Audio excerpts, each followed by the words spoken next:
Fala, meus queridos, sejam muito bem-vindos novamente à Live 03. Hoje são o quê? 29 de fevereiro de 2024. Tudo bem com vocês? Ontem o dia foi bem produtivo, né? Eu abri uma live aqui ontem, comecei treinando o quadríceps, fiz as minhas orações, abri aqui um live. Ó, Rosana, bom dia. Trabalhei, estudei, estou fazendo agora também um estudo mais aprofundado sobre Paulo Apóstolo, né? Cara, eu acho muito massa Paulo, velho. Ainda sobre aquela questão que a gente conversa sobre a Assembleia de Vozes, já faz um tempo que Paulo faz parte da minha Assembleia de Vozes. Isso é muito massa porque Paulo, graças a Paulo, a mensagem de, né, o Evangelho de Jesus Cristo, Deus, enfim, chegou até a gente. Paulo teve a coragem de sair lá de Jerusalém, atravessar o mar Mediterrâneo, né? Chegar na cidade de Atenas, capital da Grécia. E enquanto ele caminhava sobre a cidade, ele chegou para os atenienses, né, e viu lá um monumento onde tinha assim, o Deus desconhecido. E ele falou, né, de forma muito inteligente: hoje eu vim anunciar para vocês quem é este Deus desconhecido. E é muito massa porque Paulo Apóstolo, ele exatamente, vou até abrir aqui uma meditação que eu estava fazendo mais cedo, ele exatamente fez isso daqui, ó, né? Estudo e trabalho, deveres ineludíveis para todo cristão. Meios para atrairmos com o nosso prestígio profissional tantas outras almas, né? São armas fundamentais, enfim, para quem quer ser apóstolo no meio do mundo. Então aquela história de que o trabalho ele serve para sustentar a tua família, ajudar quem precisa ser ajudado e para fazer o bem, né? Não é simplesmente um meio de sobrevivência, de viver, certo? Hoje eu não consegui treinar cedo. Hoje eu dei uma bela de uma falhada, acordei até, eu acho que eram quase 5 horas da manhã. Mas é isso, o falhar faz parte do processo. Quanto mais a gente tiver consciência disso, de que haverão falhas no meio do caminho. E o outro dia, exatamente com a ajuda de Deus, a gente vai conseguir vencer, né? É vivendo um dia por vez. Não conseguiu vencer hoje, amanhã tentar de novo, tá? E hoje a gente vai conversar rapidamente aqui, pessoal, né, sobre incoerências na nutrição, né? Estou abrindo aqui o tablet. É muito interessante que, assim, né, hoje as principais doenças que mais estão no seio da realidade do ser humano são as doenças crônicas, que a gente chama. E essas doenças crônicas, elas são o que a gente chama de multifatoriais, né? É difícil explicar de onde é que elas vêm. A gente tem ideias. Por exemplo, as doenças inflamatórias intestinais, né? Doença de Crohn, retocolite ulcerativa, obesidade, síndrome metabólica, diabetes mellitus, todas essas doenças, elas são doenças em que existem fatores que levam ao seu processo de adoecimento, ou seja, de patologia. Certo? Então o que acontece? É interessante que as pessoas, a gente, né, não sabemos exatamente quais são aqui os pontos. A genética faz parte, outros fatores de exposição fazem parte, né? O que você expõe durante toda a sua vida. E engraçado que a gente vai passando boa parte da nossa vida fazendo más escolhas, por exemplo, alimentares, né? Vamos imaginar um indivíduo aqui com obesidade, sobrepeso ou obesidade. Ele passa a vida inteira dele comendo o que a gente chama de junk food, né, que é comida de baixa qualidade, é sedentário e tudo mais, vai fazendo essas más escolhas e ele acaba adoecendo, né, acaba ganhando peso, ficando com sobrepeso, ficando com obesidade, e aí vem as comorbidades, né, vem a diabetes, a hipertensão, entre outros. Aí o que é que acontece? Na incoerência do cara, eu até fiz um post sobre isso essa semana, ele começa a achar que ele tem que evitar o que é comida de verdade, né? O que a gente vem sempre batendo aqui na tecla, né? Eu fiz aí um post sobre a banana, né? Muita gente fala assim, então não é pesado comer banana à noite? Mas olha a incoerência. Pera aí, é pesado comer banana à noite, mas não é pesado comer, sei lá, uma pizza de calabresa grande com Coca-Cola ou outro refrigerante, entendeu? Repito, a culpa sempre cai para o que é comida de verdade. Observe muito bem esse movimento. A culpa sempre cai para esse lado da história. Então o indivíduo está, sei lá, com diabetes, né? Obesidade, vamos dar esse exemplo que ele é mais geralzão, né? Aí o cara começa a ficar com medo, por exemplo, de comer, por exemplo, abacate porque ele é muito calórico. Mas, cara, eu não conheço particularmente ninguém que já ficou obeso comendo abacate, entendeu? Aí ele fica com medo de comer tapioca, porque a tapioca, ela é rica em açúcar, é um carboidrato simples, certo? Mas, cara, dificilmente tu ficou obeso porque comeu tapioca. Só se tu comeu demais mesmo, exagerou, o que eu também acho muito improvável. Aí ele fica também com medo de comer frutas ou beber suco de frutas, porque por aí uma vez inventaram que a frutose causa uma sobrecarga hepática e, consequentemente, pode levar a gordura no fígado. Cara, olha só que bizarro. Tá entendendo o que eu quero falar? A culpa sempre cai para a comida de verdade. É impressionante esse movimento. Volta àqueles assuntos que começamos nas lives anteriores. A gente não para pensar sobre, né, esses discursos que chegam até nós.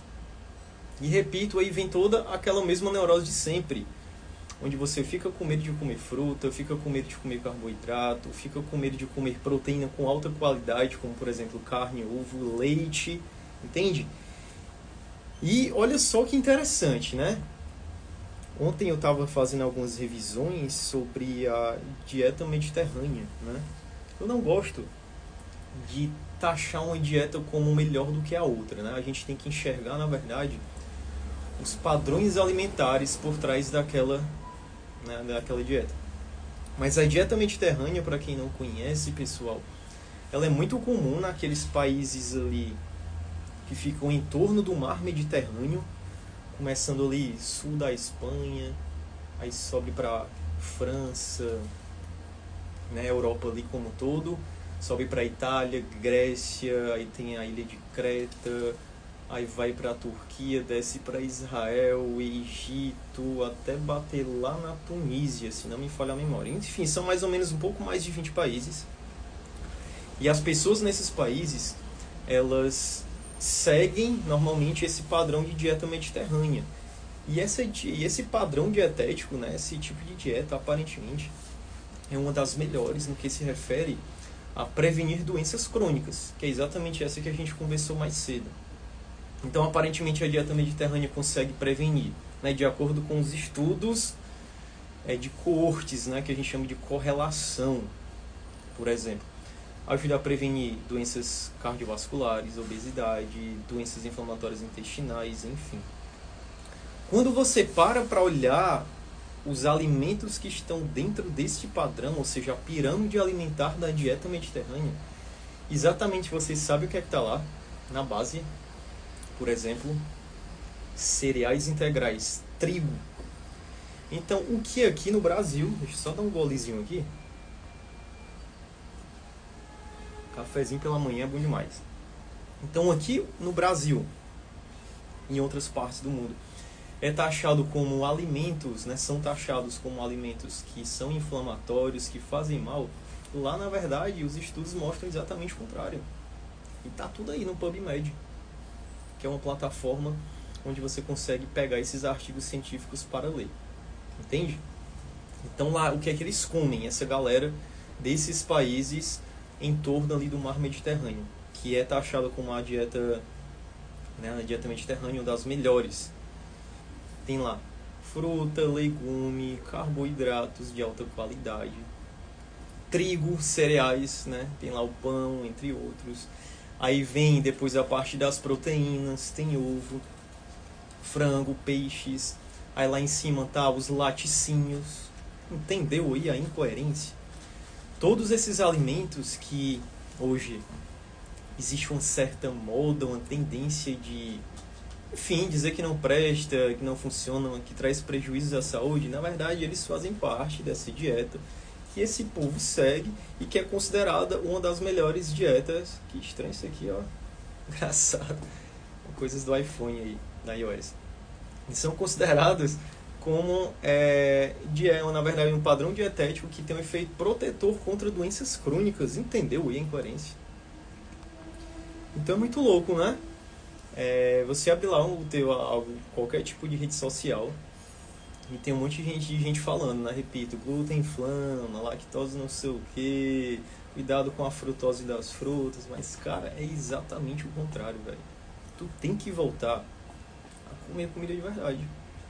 O que é comida de verdade? Cara, quando tu vai lá no supermercado, imagina que tu tá entrando lá no Açaí, lá no Atacadão, sei lá, esses supermercados de varejo. Tu vai lá para aquela parte de hortifruti, vai ter as frutas, os legumes, tu vai lá para a parte do frigorífico, vai pegar teus ovos, vai pegar teu pão, enfim, é comida in natura, que a gente chama, ou minimamente processada. Tu vai pegar teu leite. Inclusive, falando em leite, ontem aqui, a Aurilene, uma ex-paciente minha, também ela segue aqui os conteúdos, ela me mandou um vídeo, né? O que não é surpresa, de uma pessoa falando que o leite de caixa, ele só consegue ser longa vida porque ele é rico em aditivos, em hormônios, em toxinas. Cara, bizarro, velho. Nutricionista falando isso. Bizarro. Que o leite de caixa só é longa vida porque ele é cheio de conservantes e dentre outros tipos de, enfim, né, hormônios, repito, essas paradas que não tem nada a ver. Cara, olha só a ignorância. O leite é longa vida exatamente porque ele passa por um processo de pasteurização, né, o HT, onde ele é submetido a uma alta temperatura durante 4 segundos, se não me falha a memória. Mata-se todos os micro-organismos e ele é envasado dentro daquela caixa de leite. Então é por isso que ele consegue, na verdade, ser de longa vida. Não é que ele é rico em aditivos e outros compostos que são tóxicos, como falam por aí, entendeu? Então olha a ignorância, velho. Uma simples gulgada aí. Porque o leite de caixa é longa vida. Você descobre a verdade. Entendeu aí? Aí só porque aparece lá o cara lá de jaleco, de terno azul, com aquela gravatinha e fala: olha só, evitem o leite de caixa, porque ele é rico em... Por que você acha que ele passa muito tempo na prateleira? Porque ele é rico em aditivos. Nada a ver. É só por isso. Mata-se os micro-organismos, senão vai ter mais micro-organismo, porque ele é envasado dentro da caixinha. Não vai ter mais contaminação e ele consegue viver por muito tempo. Só isso, velho. No máximo, alguns produtores ainda botam um estabilizante, que a gente chama. Entendeu aí? Olha o grande Kainan. Kainan é um cara que fez parte da minha vida enquanto estudante. Estudávamos juntos e é um cara que eu tenho muito apreço. Beleza? A velha busca por holofotes. É exatamente isso aí, Valkyria. Valkyria também, estudamos juntos. Se não me falha a memória, Valkyria, eu acho que eu fui teu monitor de imunologia, né? Eu tô ficando aqui doido. Se bem que eu tenho uma memória até boazinha. Mas entenderam aí, pessoal? Então são essas incoerências que a gente tem que começar a perceber e fazer aquele embate via meditação que a gente já conversou sobre, né, nas lives anteriores. Certo? Então, comida de verdade não adoece, meu amigo. Eu não conheço ninguém que ficou obeso comendo abacate demais. Até hoje. De todas as pessoas que eu atendi, não teve um que falou: Ítalo, cara, que eu exagerei, velho. Eu comi muita banana, comi muita maçã, comi muito abacate, comi muita tapioca e hoje eu ganhei 50 quilos a mais, entende? Não tem nada a ver, cara. Isso é puro sofisma. Também a gente já conversou sobre isso. Certo? Então, quer a verdadeira dieta anti-inflamatória? Come comida de verdade, velho. É só isso. Tem vários estudos mostrando, inclusive, que o processo de assimilação e de biodisponibilidade, por exemplo, a diferença de você comer, né, uma laranja e tomar um efervescente de vitamina C. Ambos têm vitamina C, concordam? Inclusive, o efervescente ele pode ter até uma quantidade mais concentrada. Mas o processo de biodisponibilidade e assimilação dos nutrientes, das vitaminas, acaba sendo ainda melhor no alimento do que no suplemento, né? No caso aqui, o efervescente, por incrível que pareça. entendeu? E além do mais, você comendo a laranja, velho, além da vitamina C, você vai estar comendo fibra, vai estar comendo fitoquímicos, vai estar comendo outros nutrientes que não vai ter lá no efervescente, por exemplo, na cápsula, no comprimido, entende?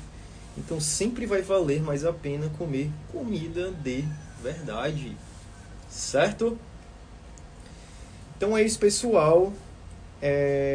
Repito, voltem a comer sem medo. Obviamente, haverão pessoas com restrição. Isso é um fato também que não dá para não sustentar, é verdade. Eu atendo particularmente muito essas pessoas que, né, não podem de fato comer algumas coisas porque tem intolerância à lactose diagnosticada, porque tem doença celíaca, porque tem alguma alergia muito específica, porque tem Crohn e estão na fase de atividade da doença, porque tem síndrome do intestino irritável e também não conseguem tolerar certos alimentos. Mas, velho, a maioria das pessoas não precisam cortar os alimentos como estão preconizando por aí, certo? Não vai precisar, velho. Tu não vai adoecer, eu garanto. Mas eu garanto. Você pode vir aqui depois me cobrar, eu garanto, se você não tiver nenhum tipo de intolerância ao glúten, ou se você... O grande Rafa aí, cara, o Rafa também fez parte da minha graduação. Cara, excepcional, que assim como o Kainan tem um grande apreço. Obrigado pela tua presença aí, irmão. Mas enfim, velho, eu garanto, cara, que tu não vai adoecer. Se tu não tem doença celíaca, não tem nenhum tipo de intolerância, sensibilidade ao glúten, são os 3 espectros de doenças associadas ao glúten, que é a alergia à proteína do trigo, a doença celíaca e a sensibilidade não celíaca, certo? Se você não tiver, cara, eu garanto que a proteína do glúten presente no trigo não vai te inflamar, não vai te adoecer. Quer dizer, muito provável não, é completamente improvável, certo? Beleza? Então é isso, pessoal, né? A ideia é que sejam lives realmente rápidas. Depois eu vou falar sobre outros temas. Talvez amanhã eu não apareça por aqui. Amanhã eu tenho um atendimento muito mais cedo do que o habitual, por conta da realidade de um paciente. Mas eu retorno aí, quem sabe, na segunda-feira, certo? Então, voltem a comer comida de verdade, sem medo. Deixem de ser mimizentos. A gente tá mimizento pra caramba, certo? Por isso que eu gosto de ler as epístolas de Paulo, porque Paulo era um cara, meu amigo, corajoso, velho. O bicho falava as mesmas coisas, sem medo, sem receio. E a gente é muito mimizento. Eu sou mimizento pra caramba. Tô aprendendo agora a ter mais coragem de falar as minhas convicções no que eu acredito. Não precisa agradar todo mundo, nem o próprio Cristo conseguiu. E a minha intenção aqui é agradar aquelas pessoas e ajudar realmente quem precisa. Fazer o bem através do meu trabalho. O trabalho é uma bênção, é uma dádiva de Deus, tá? Então fiquem com Deus, bom dia, e fiquem também em paz.